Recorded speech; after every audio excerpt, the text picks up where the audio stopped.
Hey everybody, and welcome back to I Just Want to Talk About the Bible.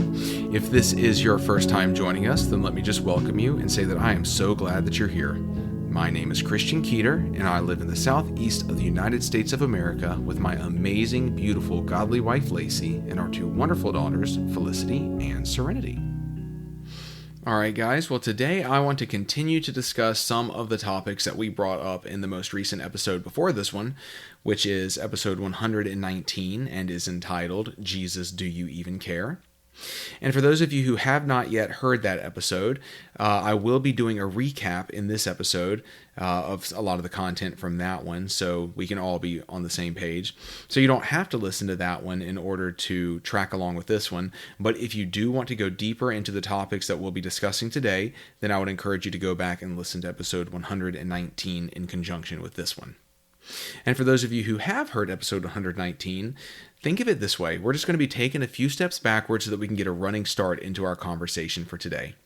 So that is to say, there will be some reiteration and some elaboration and some additional content.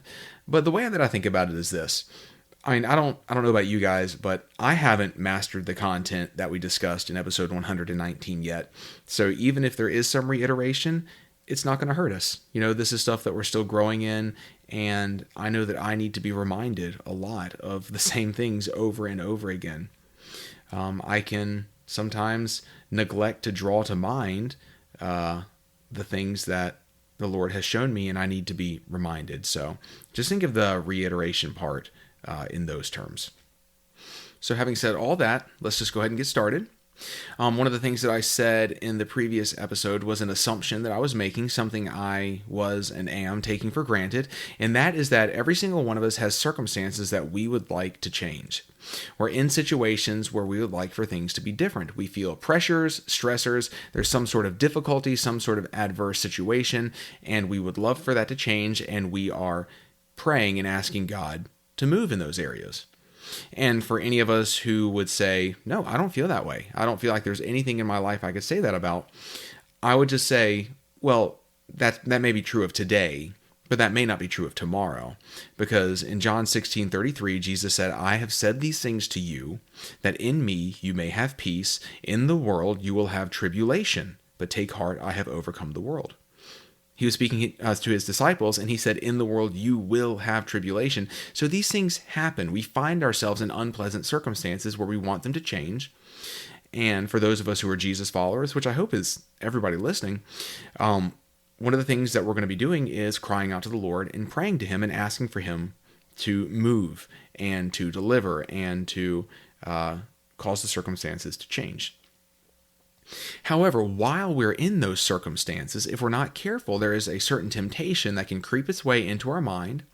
And if we're not careful and if we don't guard against it, it can move from the back of our minds in the form of like a whisper and move to the front of our minds in the form of a shout. And what is the temptation? The temptation can be summed up in the question that the disciples ask in Mark chapter 4. Jesus is asleep in the boat, and they're in the middle of this just crazy storm, and the waves are crashing into the boat. It's just this crazy tempest.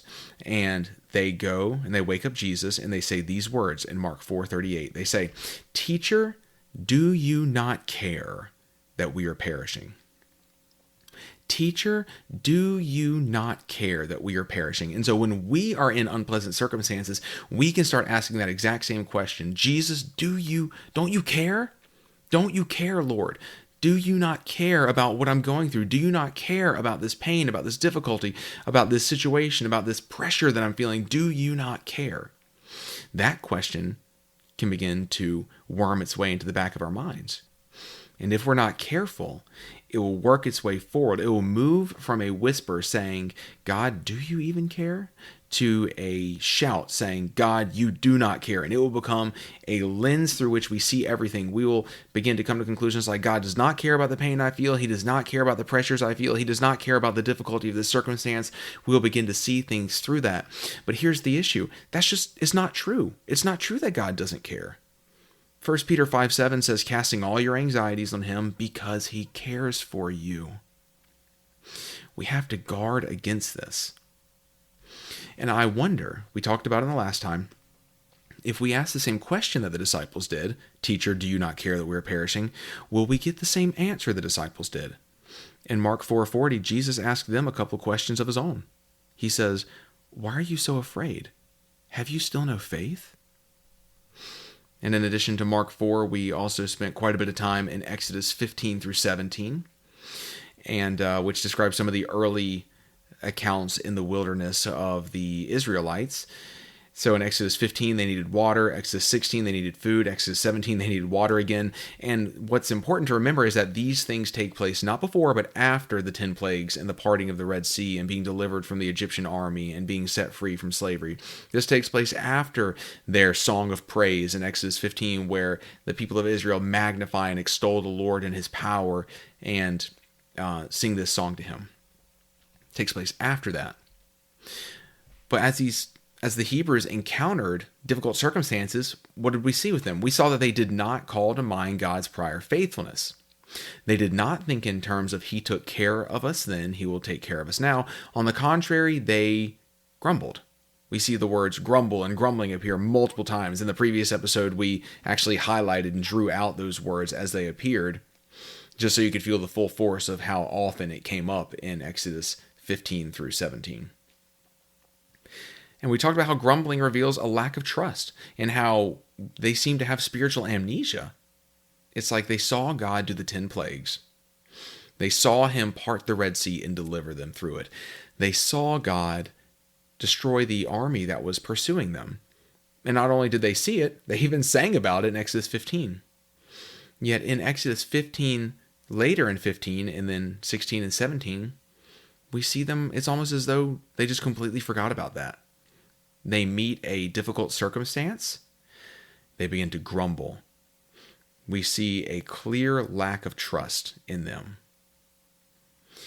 And another thing we saw was that the difficulties that the Israelites encountered were connected to them being tested. Let me very quickly, I'm just going to reread some of the passages we looked at last time, not as much, but just quickly to, again, recalibrate us.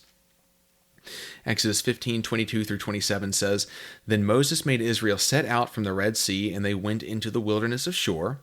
They went 3 days in the wilderness and found no water. When they came to Marah, they could not drink the water of Marah because it was bitter. Therefore, it was named Marah. And the people grumbled against Moses, saying, 'What shall we drink?'" So let's pause there.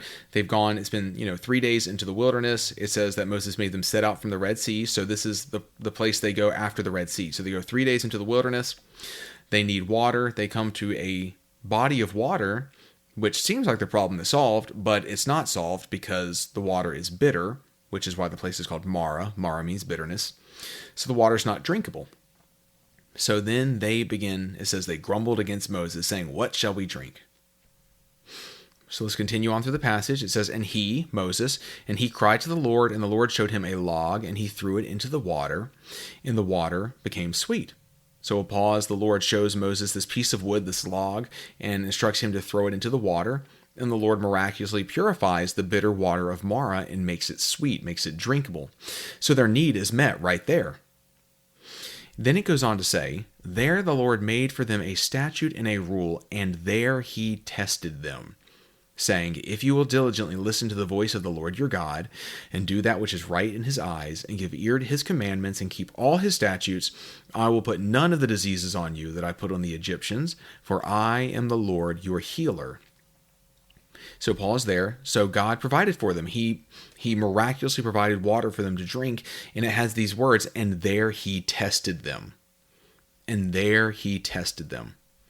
And then incredibly and extremely importantly, after this, verse 27 of Exodus 15, notice what the immediate next verse says. It says, "Then they came to Elim, where there were 12 springs of water and 70 palm trees, and they encamped there by the water." So they encountered this need for water, then God miraculously provides, and then the next stop on the journey is a place where there's water in abundance, 12 springs of water, the very thing they just needed. Guys, notice the order of events. There was a need, right? And then there was that thing in abundance. It wasn't the other way around. There was a need. God met their need at Marah and purified the water, and then led them somewhere where there was that very thing in abundance. Why? Why the order of events like that? Notice again the words, and there he tested them. If there had been no felt need for water, there would have been no test. If there had just been no lack at all, and it was just water in abundance constantly, there would have been no test. More on that in just a minute. Continuing on after Exodus 15:27, in Exodus 16, beginning in verse 1, they set out from Elim, and all the congregation of the people of Israel came to the wilderness of Sin, which is between Elim and Sinai, on the 15th day of the second month after they had departed from the land of Egypt. And the whole congregation of the people of Israel grumbled against Moses and Aaron in the wilderness. And the people of Israel said to them, Would that we had died by the hand of the Lord in the land of Egypt, when we sat by the meat pots and ate bread to the full. For you have brought us out into this wilderness to kill this whole assembly with hunger. Now, was that statement true? Had they been brought out into the wilderness to be starved to death, to die of hunger? No, that's not true. And we'll talk more about that in just a minute. But notice how they're like glamorizing their slavery. They're basically talking about, oh, stuff was so good back when we were slaves. It's weird. They're calling to mind their slavery and how they had food, despite the fact that they were under forced labor in really awful conditions. They're calling that to mind, but they're not calling God's former faithfulness to mind. At Marah, they should have thought, wow, well, God delivered us at the Red Sea. He took care of us then. He'll take care of us now. And here in the wilderness of Sin, they should have thought about, wow, in addition to us being delivered, at the Red Sea and the 10 plagues and all that stuff, he also provided water for us, a physical need. And here we have another physical need, and he'll provide for us again. We don't see that trust, do we? Rather, we see grumbling. We see a lack of trust. We see even accusation. What did they say to Moses? You have brought us out into this wilderness to kill this whole assembly with hunger.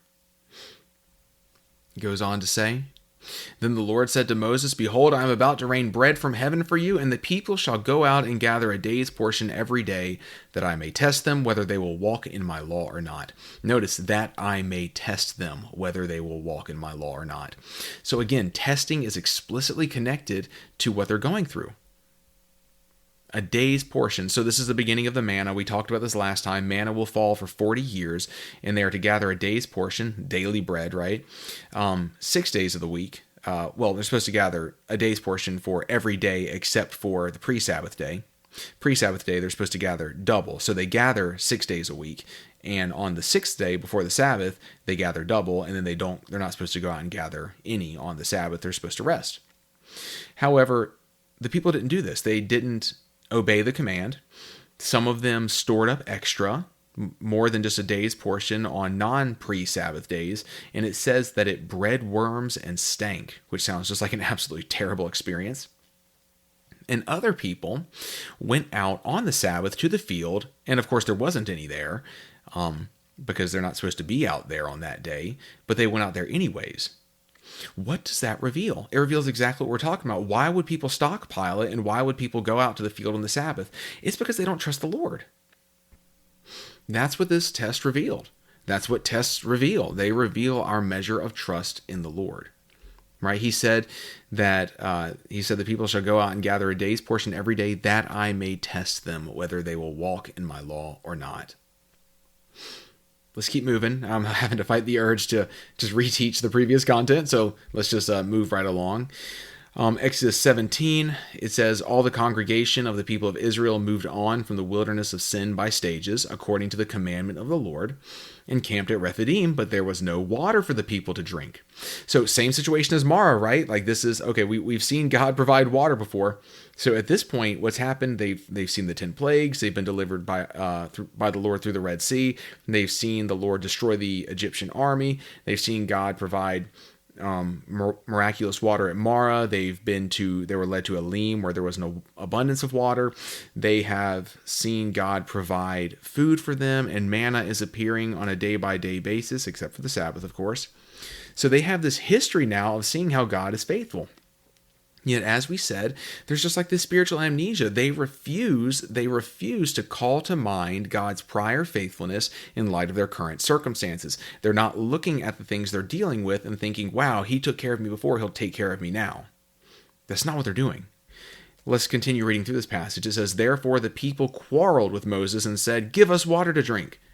And Moses said to them, 'Why do you quarrel with me? Why do you test the Lord?'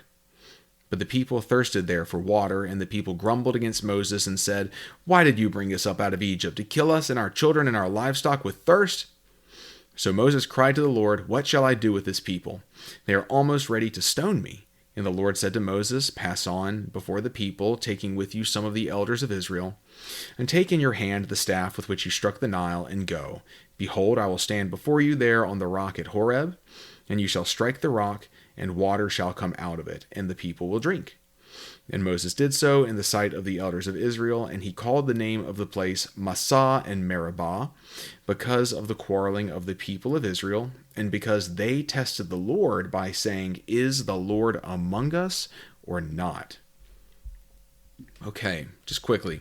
So the name of that place, Massah and Meribah.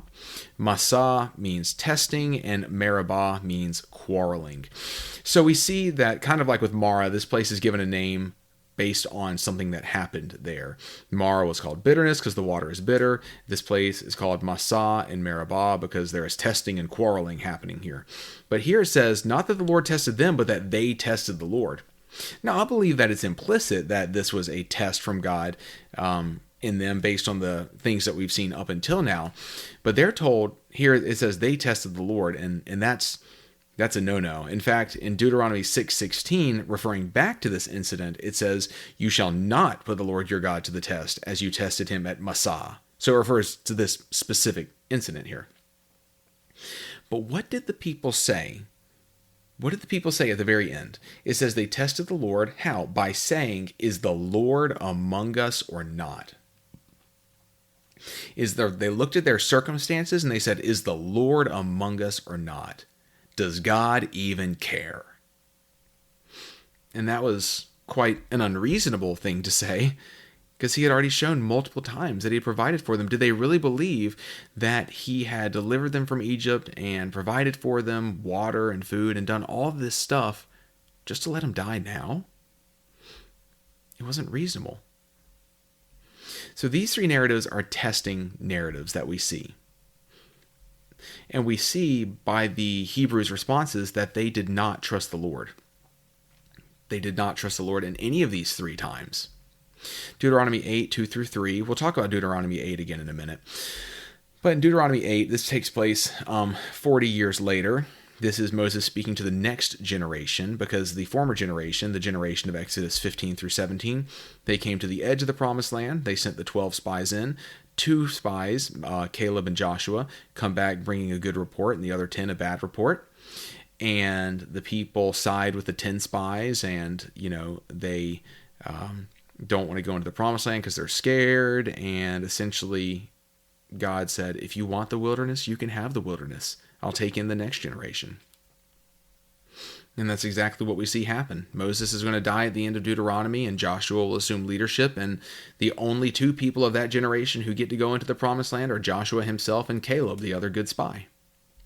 But in Deuteronomy 8:2-3, it says, "And you shall remember the whole way that the Lord your God has led you these 40 years in the wilderness, that he might humble you, testing you to know what was in your heart, whether you would keep his commandments or not. And he humbled you, and let you hunger, and fed you with manna, which you did not know, nor did your fathers know, that he might make you know that man does not live by bread alone, but man lives by every word that comes from the mouth of the Lord." Okay, we'll talk about that a little bit more in a minute. But let me just ask you this question. Okay, so that was, review, maybe some elaboration, but now that we're kind of all on the same page, let me ask you this question. Was the Hebrews, the Israelites, was their interpretation of their events accurate? Did it coincide with reality? Did their interpretations line up with what was true? Well, what were their interpretations? Well, first off, the fact that the word grumbled appears so much, is already kind of indicative. But let's go back to Exodus chapter 16. I'm going to read you verses 2 through 3. It says, "And the whole congregation of the people of Israel grumbled against Moses and Aaron in the wilderness. And the people of Israel said to them, Would that we had died by the hand of the Lord in the land of Egypt, when we sat by the meat pots and ate bread to the full. For you have brought us out into this wilderness to kill this whole assembly with hunger." Was that true? Is that why God, through Moses, led the Israelites into the wilderness? Was it to kill them with hunger? Was it to let them starve to death? Well, no. In fact, we know that God was going to do, this is, immediately after this, he starts providing manna on a daily basis. But that was their interpretation of events. Their interpretation was, you have brought us out into this wilderness to kill this whole assembly with hunger. Let's look at Exodus 17, 2 through 3 as well. It says, "Therefore the people quarreled with Moses and said, 'Give us water to drink.' And Moses said to them, 'Why do you quarrel with me? Why do you test the Lord?' But the people thirsted there for water, and the people grumbled against Moses and said," guys, listen to what they say, "Why did you bring us up out of Egypt? To kill us and our children and our livestock with thirst?" Okay. So in Exodus 16, when they look at their situation, their interpretation of events is, we've been brought into this wilderness to be killed with hunger. And here they say, we've been, why'd you bring us up out of Egypt? To kill us and our children and our livestock with thirst? Were those interpretations of events accurate? No, they had not been brought out of Egypt to die in the wilderness of hunger or thirst. Not at all. They were looking at their circumstances and coming to false conclusions. Their interpretation did not line up with reality. And notice that what they were essentially accusing God of, they were accusing God of desiring to harm them. So the Lord, through Moses, leads them into the wilderness. And what sort of things are they saying to Moses? Again, you've brought us out here to kill us. So the accusation is that God is desiring to harm them, right? That they've been led out into the wilderness to be hurt, to be killed. But was that God's heart? Well, no, of course that wasn't God's heart. And we as the readers see that very quickly. And even as we read it, we're like, come on, guys. But we see that God provided for them. He did provide for them. He gave them water and bread and more water. He met their needs. But then why any of this? Why let them get thirsty? Why didn't he just provide the water before they got thirsty? Why didn't he provide the bread before they got hungry? Why didn't he, again, at Rephidim, provide the water again before they got thirsty? Why was it they were able to feel the need and then God provided after that? Why that order? Well, as we've already discussed, it was so that they could be tested, right? But why? Why were they tested? Well, let's just review a couple of verses here. Exodus 16:4, it says, "Then the Lord said to Moses, Behold, I am about to rain bread from heaven for you, and the people shall go out and gather a day's portion every day, that I may test them, whether they will walk in my law or not." Whether they will walk in my law or not. Deuteronomy 8, 2 through 3 again, "And you shall remember the whole way that the Lord your God has led you these 40 years in the wilderness, that he might humble you, testing you to know what was in your heart, whether you would keep his commandments or not. And he humbled you and let you hunger and fed you with manna, which you did not know, nor did your fathers know, that he might make you know that man does not live by bread alone, but man lives by every word that comes from the mouth of the Lord." Or listen to Exodus 20:20. This is a verse that we have not yet discussed in these episodes, episode 119 and 120 here. It says, "Moses said to the people, Do not fear, for God has come to test you, that the fear of him may be before you, that you may not sin."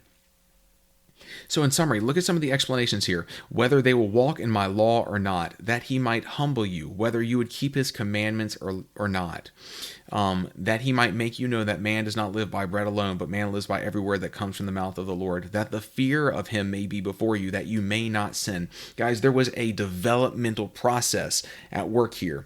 There was a humbling process here. There was a purification process. There was a revealing of whether or not there was actually truly trust in the Lord. There was a revealing of the condition of the hearts of the Hebrews. Now, just because we're tested doesn't mean we're automatically developed because we need to respond rightly to it. If we continue to harden our hearts and stiffen our necks, we can just continue to go in circles and wind up in the same positions. And I look at the Hebrews, they wandered for 40 years. They just continually did not trust the Lord, and they wandered in the wilderness for 40 years, and it was the next generation, right? I do not want to needlessly wander in the wilderness, Are there times of wilderness testing? Yes. There are times where we are led into the wilderness and we are tested and we are developed. But I wonder how many of us spend far more time in the wilderness than is actually necessary because we refuse to humble ourselves, we refuse to learn the lesson, we just keep blaming our circumstances as opposed to just asking for wisdom and just truly trust in the Lord. There's a developmental process happening here. So, okay, well, does God test us? Or was it only the people of Israel in that generation that he tested? Now, you already intuitively know the answer to this question. You know the answer is yes, God tests his people. It wasn't just that generation of the Hebrews. We know that this is a way that he interacts with and he purifies his people. However, for the sake of being thorough, let me just share with you a few verses. Genesis 22, 1 through 2, it says, "After these things, God tested Abraham and said to him, 'Abraham,' and he said, 'Here I am.' He said, 'Take your son, your only son Isaac, whom you love, and go to the land of Moriah and offer him there as a burnt offering on one of the mountains of which I shall tell you.' And of course, the Lord intervenes. Isaac is not offered, and God provides the ram in the thicket to die in the place of Isaac. But just notice that it says God tested Abraham. So we see him testing somebody besides just that generation of Hebrews. Look at Proverbs 17:3. It says, "The crucible is for silver, and the furnace is for gold, and the Lord tests hearts." And so you hear there's like a universality to that. There is this is how God does this with his people. And the Lord tests hearts. It's like a general statement. Okay, let's look in the New Testament. John 6, verses 5 through 7. This is right before the feeding of the 5,000. It says, "Lifting up his eyes then, and seeing that a large crowd was coming toward him, Jesus said to Philip, 'Where are we to buy bread so that these people may eat?'" So let's pause. So Jesus looks at one of his disciples, at Philip. He sees the crowd and he says, "Philip, what are we going to do? Where are we going to get food for all these people?" But listen to what it says next. It says, "He said this to test him, for he himself knew what he would do." Philip answered him, 200 denarii worth of bread would not be enough for each of them to get a little. So it explicitly says here that Jesus tested Philip with this question. And then, of course, James 1, 2 through 4, which is probably one of the most famous passages if we're going to have a conversation about testing. It says, "Count it all joy, my brothers, when you meet trials of various kinds, for you know that the testing of your faith produces steadfastness. And let steadfastness have its full effect, that you may be perfect and complete, lacking in nothing." So, yes, obviously, God does test us, just like we see him interacting with his people in this generation as well, back in the Exodus narrative. It's instructive for us, and we don't want to make the same mistakes that they did. But looking back at these passages that we just looked at, these 4 passages, and where it talks about God testing people. So in Genesis 22, it says God tested Abraham. And behind the English word test there, what is translated from a Hebrew word, and that word is the same word that's used in Exodus 15 through 17. But it's not the same word used in Proverbs 17:3, where it says, "The crucible is for silver and the furnace is for gold, and the Lord tests hearts." That's a different Hebrew word. And when we go to the New Testament passages, here in John 6, where it says, Jesus has this conversation with Philip, and it says, "He said this to test him." And then we look at James 1, 2 through 4, and it talks about the testing of your faith. Those are 2 different Greek words.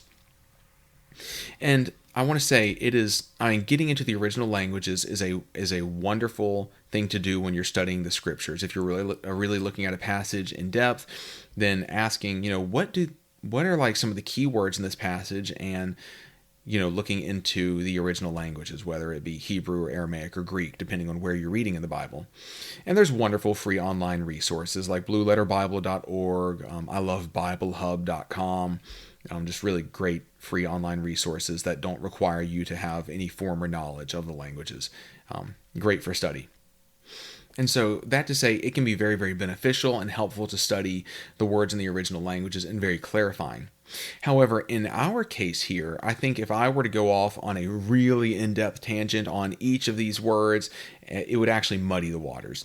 We would get kind of confused, and it would take us away and kind of obscure just the main points that we're looking at today. And the reason I say that is because these words are largely synonymous. Now, we will look at a few quotes and a few definitions and usages of these words, especially one in particular in a few minutes. So we'll do it a little bit, but we're not going to get super in depth, and this is why.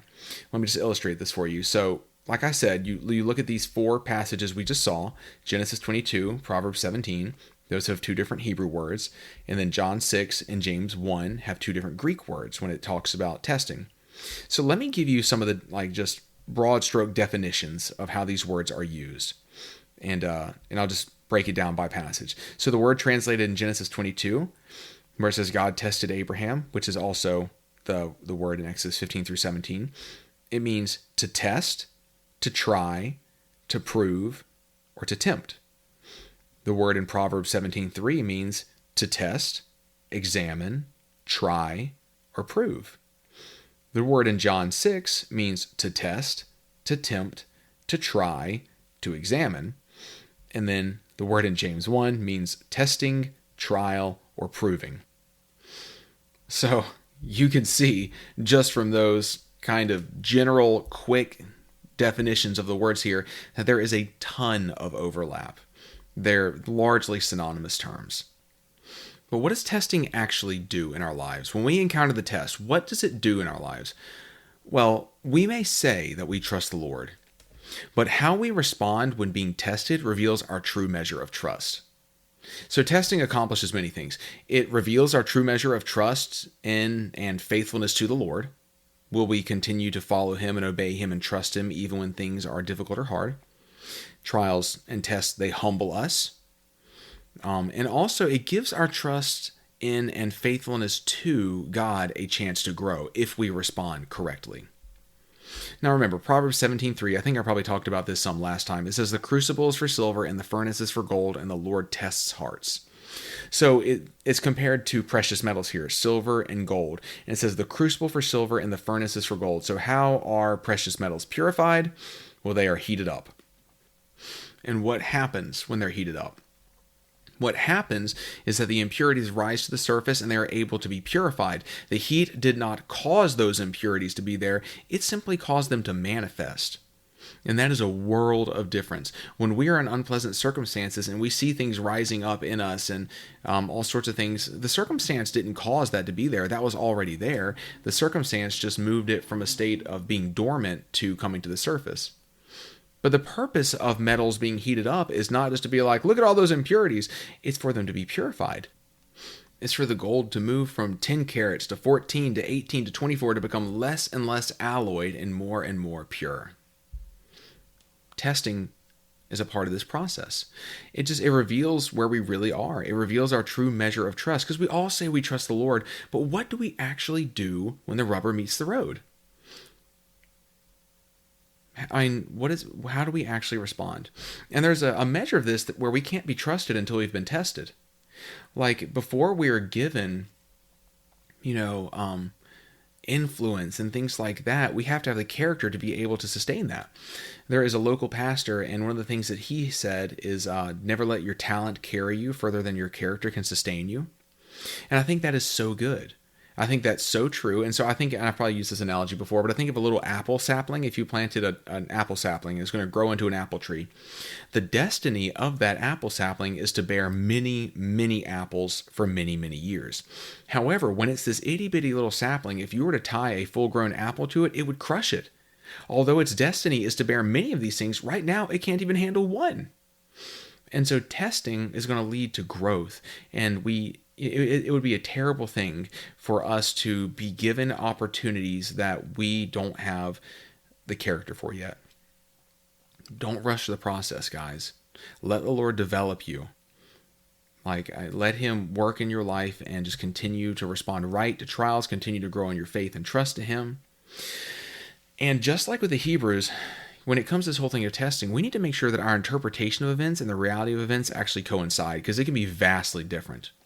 We can look at a situation and come to false conclusions about the things that we're passing through, and the issues really start flowing in when we come to believe that our interpretation is accurate, and then we take matters into our own hands. And when we do that, it's only a short time until we start birthing Ishmaels. When you look at a situation, you take matters into your own hands, you do what you think is best, and jettison trust in the Lord. Don't do that. But there's something we need to remember in this process, and that's God's heart in testing us is not to harm us. Just like his heart was not to harm the Israelites, he provided for them, but he allowed them to hunger and fed them, right? That's what it says. He let you hunger. He let you hunger. It says, and he humbled you and let you hunger and fed you with manna. And he humbled you and let you hunger and fed you with manna. Order of events there. But it wasn't to harm them, right? He was developing them. He was testing their measure of trust. He was honestly giving their trust a chance to grow. But his heart is not to harm us. So James 1:13 says, "Let no one say when he is tempted, I am being tempted by God. For God cannot be tempted with evil, and he himself tempts no one." Okay, so listen to that. He himself tempts no one. It says that God does not tempt anybody. Okay? So I want to highlight something. I want to stir the pot a little bit, and then we can kind of talk through it because it's interesting and it's helpful for us to know. So we looked at John 6 earlier, where it talks about Philip being tested by Jesus, and it says he said this to test him. Here's the thing. The word test there is the same word translated as tempt here. However, it says in James 1 that God tempts no one, and yet here in John, it says Jesus tested him. They both come from the Greek word peirazo, and for anybody who cares, that's Strong's number G3985. So you can check that and see that I'm not just making stuff up. So they're both the word peirazo, and he himself, peirazos no one, and then in John 6, he said this to peirazo him. It's like, well, which is it? And then in Hebrews 11, referring back to the whole thing with Abraham that we briefly looked at in Genesis 22, it says, by faith, Abraham, when he was tested, offered up Isaac, and so on and so forth. Hebrews 11:17. And who tested Abraham? Well, it was the Lord. We saw that explicitly back in Genesis 22. It says, after these things, God tested Abraham. So why is this complicated? Well, the question is, does he peirazo us or not? Because here in James, it says he does not peirazo us, but then in these other passages, we see him peirazoing. We have seemingly contradictory statements. So what do we do with that?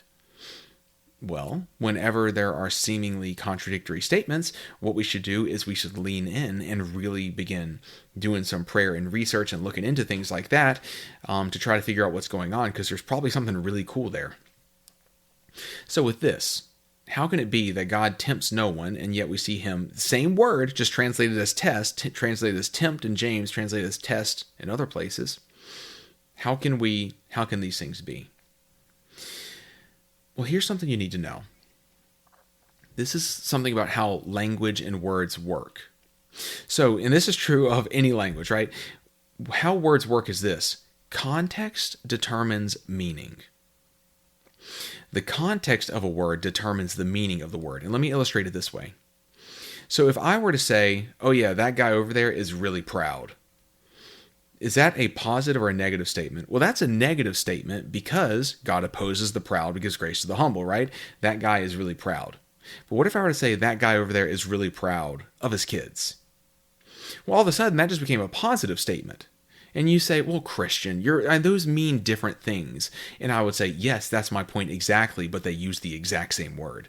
And what makes it different? Well, it's the context. The context changes the meaning. In the first one, what's being communicated by the word proud is going to be this idea of self-sufficiency, this perhaps haughtiness, this arrogance. But what's connected to the second word when he says he's proud of his kids, right? The second time, I mean. What's being communicated is simply this. He's really pleased with his children. He's pleased with them. Like, he's glad they're his kids, and he's pleased with how they are, doing X, Y, or Z. It's kind of like when the Lord said, this is my beloved son with whom I am well pleased. So you see how context, although it's the exact same word, context determines meaning? So let me read you a couple quotes here. These are both from Bible Hub as well. It says perazzo. Perazzo describes the act of putting someone or something to the proof.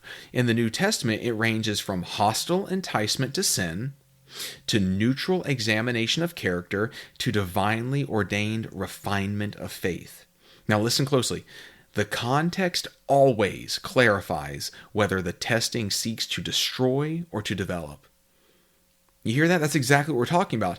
This word could mean enticement to sin. It could be some sort of neutral examination, or it could be divinely ordained refinement of faith. So in that order, it could have a negative connotation, a neutral connotation, or a positive connotation. And how do we tell the difference? The context always clarifies whether the testing seeks to destroy or to develop. And here's another quote. The word means either test or tempt. Context alone determines which sense is intended, or if both apply simultaneously. Listen to that. Context alone determines this.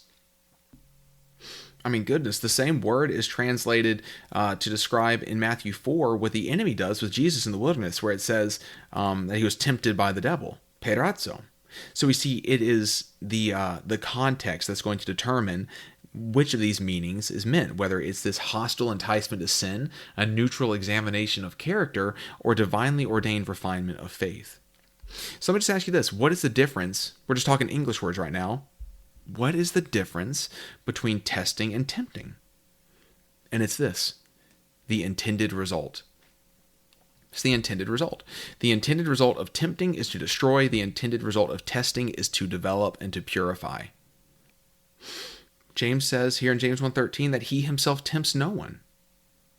God does not set his people up for failure. He does not set traps for them in order to destroy them. But he will certainly test us to develop us. You see the difference? The enemy seeks to harm us. God's heart in testing is not to harm us. In fact, let me go back here to Deuteronomy 8. We looked at Deuteronomy 8, 2-3. Look at verse 16. It's picking up halfway through a sentence, but it says, who fed you in the wilderness with manna, that your fathers did not know, that he might humble you and test you. But then listen to this, guys. To do you good in the end. That is his heart with testing. To do you good in the end. It is not to trip you up. It is not to lead you into sin. It is not to destroy you. It is not to harm you. It is not to kill you. It is to do you good in the end. He is allowing you to go through something to purify you. And you get to choose whether or not you're going to harden your heart, stiffen your neck, or cooperate. So let's just wrapping up, just a few quick things. Look at your current circumstances. How would you respond if you had confidence that what you were facing were a test and that the Lord was using it to purify and strengthen you? Would it change the way you see it and think about it? Would it change the emotions you feel? Would it change your measure of hope and endurance? It would for me.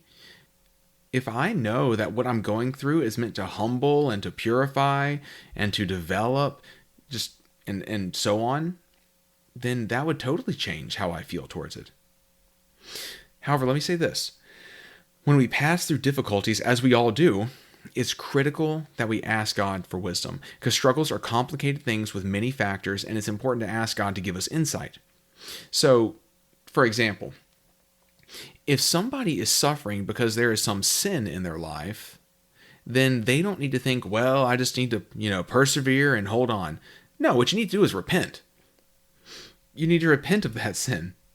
If it's self-inflicted in some way, then it would be important to know how it's self-inflicted so you can make the necessary changes, right? If we just need wisdom. We need wisdom to see what's going on, because it's like if you're passing through a test, then yes, I'm going to just faithfully trust him and persevere and just hold on and keep doing the right thing. If you're under the discipline of the Lord because there's some sort of sin in your life, then you need to repent. If it's self-inflicted, then there might be just some changes that you need to make, and so on and so forth. And so we need to ask God for wisdom. So James 1, 5-6, it says, if any of you lacks wisdom, let him ask God, who gives generously to all without reproach, and it will be given him. But let him ask in faith with no doubting, for the one who doubts is like a wave of the sea that is driven and tossed by the wind. Interestingly, this offer for wisdom comes right on the heels of the passage that we read earlier, which is him talking about trials of various kinds. So just a few closing remarks here. Duration of the test. How long does the test last? Well, if we knew that, it wouldn't be much of a test now, would it? If the Israelites knew, okay, 3 days in, there will be water in Elim, right? Or, we'll come to Elim. So just hold on. It's like, but they didn't know that. So tests, they last different periods of time. Jesus was in the wilderness for 40 days. Mara was 3 days into the wilderness. We're not given a time frame for Job. The only timestamp for Job is the 7 days where his friends first showed up, where they didn't talk, but then it's not clear how long, the following chapters go on for. So the duration varies. And let me give you a couple more quotes from Bible Hub. It says, testing is never aimless. It refines faith and loyalty. Trials are purposeful. Leaders should teach congregations to expect them and to view them as instruments of sanctification rather than signs of divine displeasure. And I think that's crucial. So just wait for the Lord. Wouldn't you rather be able to say, I'm so glad I trusted him, instead of I should have just trusted him? We must be careful not to have spiritual amnesia, not to forget his prior faithfulness. We got to remember how past tests have been used to humble and develop us. We got to look to the cross and see God's perfect display of love, knowing that if he took care of me, in this ultimate sense, I can trust him with this temporal trial. And we ended last time with Psalm 27, 13 through 14. It says, I believe that I shall look upon the goodness of the Lord in the land of the living. Wait for the Lord, be strong, and let your heart take courage. Wait for the Lord. And then Deuteronomy 8:16, who fed you in the wilderness with manna that your fathers did not know, that he might humble you and test you, to do you good in the end. Let's pray. So Lord, I just pray that you help us, that you give us wisdom and help us to see what's going on. We don't need to have all the answers, Lord. That's not what I'm asking for. I'm not asking for the answer to every question of why things happen necessarily, but I am asking that you give us spiritual insight to see what's happening so that we can know how to respond and cooperate. If we need to repent, that we repent. If it's a situation where it's spiritual warfare and we just need to resist the devil, if it's some sort of test where you're allowing us to pass through something to develop us, or anything else, Lord, please give us wisdom. Please help us to follow you, and please bless all these dear ones who are listening. In Jesus' name, amen. All right, guys, in closing quickly, as you've heard me say before, I am also on staff with a ministry called Mentoring Men for the Master, which is an international discipleship ministry.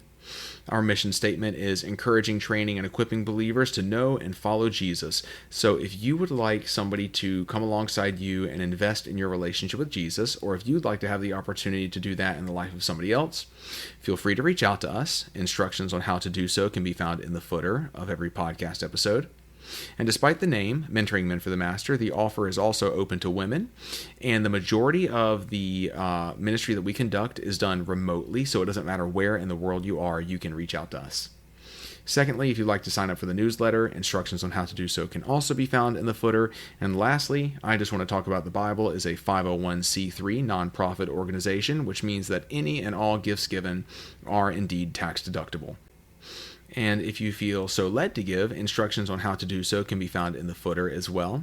And thank you so much to those of you who have already given. May the Lord bless you abundantly for your generosity. All right, guys, until next time, God bless you.